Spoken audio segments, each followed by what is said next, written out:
Hello viewers, இன்னைக்கு நாம பார்க்க போறது ஒன் பீஸ் எபிசோட் 460 பார்ட் 1.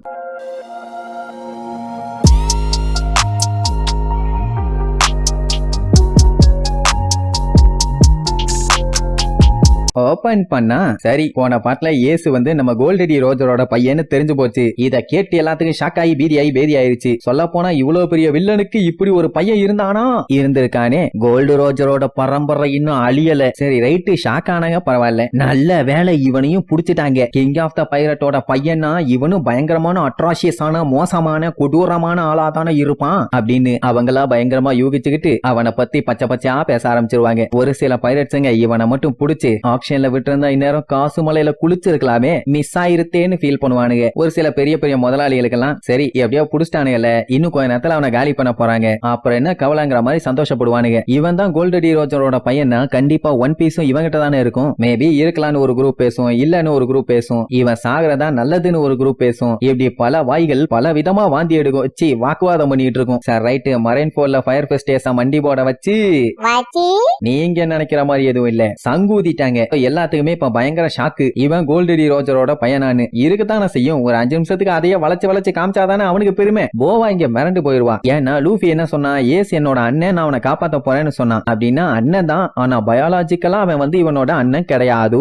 ஒரு சில பேரு இன்னுமே கோல்டடி ரோஜரோட பையன் உயிரோட இருக்கானா, இட்ஸ் அ மிராக்கிள் ஆச்சுன்னு அசந்து போய் தான் கேட்பாங்க. இருந்து என்ன பிரயோஜனம், அவன மாதிரியே இவனும் போட்டு தள்ள போறாங்க. சில பேரெல்லாம் என்ன நினைச்சாங்கன்னா, லூஃபியோட அண்ணன்னு சொல்லிட்டு இருக்கும் போது அவனை டிராகனோட பையனா தான் இருக்கும்னு நினைச்சாங்க. ஆனா அது எல்லாமே இப்ப இல்லன்னு ஆயிருச்சு. அப்போ அங்க நின்னுட்டு இருக்காங்களே நேவி ஆளுங்க, அவனுங்க வாய் எல்லாமே ஒன்னு ஓபன்ல தான் இருக்கும். ஒவ்வொருத்தன் வாய்க்குள்ளயும் 300 கொசு போய் முட்டை போட்டுட்டு 3000 கொசுவா ரிட்டர்ன் வரலாம். அந்த அளவுக்கு ஒரு பெரிய ஓப்பனிங். மொத்தத்துல ஏச புடிச்சு கொடுத்தாச்சு. கார்ப்பு தான் அதை நினைச்சு ரொம்ப ரொம்ப பீலிங்கோட இருப்பாரு. ஏன்னா அவருக்கு ஒரு கடமை ஒண்ணு பாக்கி இருந்துச்சு, அந்த கடமையை இப்படி கெடுத்துட்டானுங்க படுபாவி பயலுக. அப்படியே கார்ப்பு கண்ண மூடி யோசிச்சு பார்க்கும்போது கடைசியா கோல்டடி ரோஜர் அவனை கார்ப்புன்னு கூப்பிட்ட சவுண்டு தான் ஞாபகத்துக்கு வரும். அட என்ன இருக்கும்னா, முன்னாடி காட்டுறாங்க, அதாவது கோல்டடி ரோஜரை போட்டு தள்ளுறதுக்கு முன்னாடி அப்ப அவரை ஜெயில அடைச்சு வச்சிருப்பாங்க. அப்போ கார்ப் அவரை மீட் பண்ண போனப்போ இந்த மாதிரி என்னோட பேபி காண்டி நான் காத்துக்கிட்டு இருக்கேன் அப்படின்னு சந்தோஷமா சொல்லுவான். ஆனா என்ன ஒரு பஞ்சாயத்துனா, அவனுக்கு பேபி பிறக்கும் போது அவன் அந்த டைம் உயிரோட இருக்க போறதில்ல. இந்த மேட்டரை சொன்னோடனே கார்ப்புக்கு செம காண்டாவும். ஏண்டா இதை ஏண்டா ஒரு நேவி ஆபீசர் என்கிட்ட சொல்லிட்டு இருக்க, பருப்பு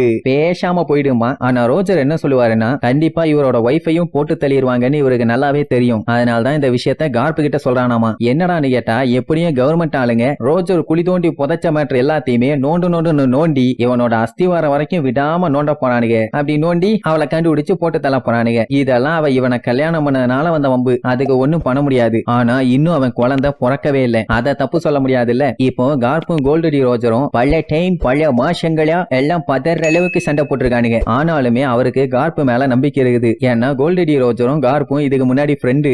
அதனால என் பேபிய நீ தான் பத்திரமா பாத்துக்கணும், என் பேபிக்கு எதுவும் ஆயிடக்கூடாதுன்னு சொல்லுவாரா. ஆடா போடா வெண்ண விளக்கு என்ன பாரு. ஆனா கோல்டடி ரோஜர், நான் கன்ஃபார்மா அடிச்சு சொல்றேன், நீ தான் இதை பண்ணணும், உன்னாலதான் பண்ண முடியும், அவ்வளவுதான் பண்ற டாட்டுன்னு சொல்லி முடிச்சிட்டாரு. அதுக்கப்புறம் தான் கார்ப் அவரோட ஒய்ஃபை தேடி அலைய ஆரம்பிச்சிட்டான். அப்ப நம்ம கோல்டடி ரோஜரோட ஒய்ஃபை காட்டுறாங்க. அவளுக்கு இந்த மாதிரி கோல்டடி ரோஜரை போட்டு தள்ளிட்டாங்கிற நியூஸ் தெரிஞ்ச உடனே பயபுள்ள அப்படியே சோகமாயிட்டான். அப்படியே கட் பண்ணா பல நாட்களுக்கு அப்புறம் மெரைன் ஆளுங்க கோல்டடி ரோஜர் ஒய்ஃப் இருக்கால அந்த இடத்தை தேடி வந்துட்டானுங்க. என்ன மேட்டர்னா, நம்ம ரோஜர் இந்த கிராமத்துக்கு பைரட் இல்லாம நார்மல் ஆளு மாதிரி வந்திருக்காரு நடிச்சுக்கிட்டு. ஆனா நிறைய பேர் கண்டுபிடிச்சிட்டாங்க. அண்ட் அது மட்டும் இல்லாம அவருக்கு ஒய்ஃப் இருக்குன்னு வேற தெரிஞ்சு போச்சா. அந்த ரோஜரோட யாரா அவரோட முடிஞ்சு போகணும், அவரோட பிளட் லைன்னு சொல்லிட்டு எவனும் வரக்கூடாது. அதனால எவசிக்கனாலும் விடாதீங்க. மெயினா 10 மாசம் பிரெக்னண்டா இருப்பாங்கல்ல, அவங்க எல்லாத்தையுமே புடிச்சு ஜெயில போடுங்க. மெயினா யார் மேல எல்லாம் டவுட் வருதோ அவங்க எல்லாத்தையும் போட்டு தள்ளுங்க, ஒருத்தர் தப்பிக்க கூடாது, டூ இட் அப்படின்னு ரோஜரோட ஒய்ஃப் கண்ணு முன்னாடியே நடந்து போவா. அவளை விட்டுட்டு மொத்த ஊரையும் தேடிட்டு இருப்பானுங்க. அவ அப்படியே மேட்ச் பண்ணிட்டே இருப்பா. அந்த மெரை நாளுக்கு விரதா இல்ல, அடுத்தடுத்து யாருக்கெல்லாம் குழந்தை பிறகுதோ அவங்க எல்லாத்தையுமே புடிச்சு ஜெயில போட்டுட்டு இருக்கானுங்க. இன்கேஸ் டவுட் வந்தா போட்டு தள்ளிட்டு இருக்கானுங்க. ரோஜரோட ஒய்ஃப் தான் அப்படியே முடிஞ்ச அளவுக்கு சமாளிச்சுக்கிட்டே இருப்பா. அந்த நேவி ஆளுகளையும் ஒருத்தரை விடாம புடிச்சு கூட்டு போவானுங்க, எல்லாம் செக்கிங்காக. சோ இப்படியே பல மாசங்களா செக்கிங் போய்கிட்டே இருக்குது. ஆனா ரோஜரோட ஒய்ஃப் மட்டும் மாட்டாம அப்படியே தப்பிச்சுக்கிட்டே இருப்பா. இப்ப தெரியுதா ஏன் ஏசி 20 மாசம் கழிச்சு பிறந்திருக்கான்னு.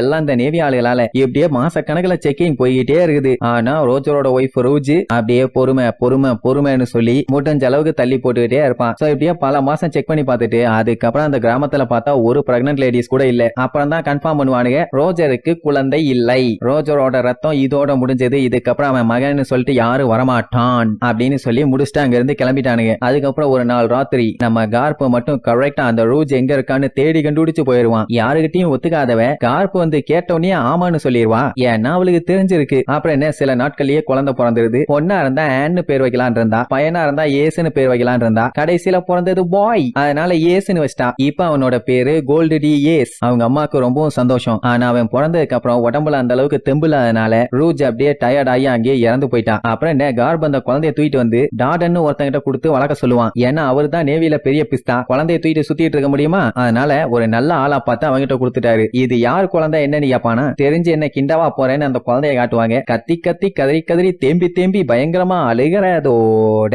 இந்த எபிசோடுக்கு எண்டு கார்டு போட்டு முடிக்கிறாங்க.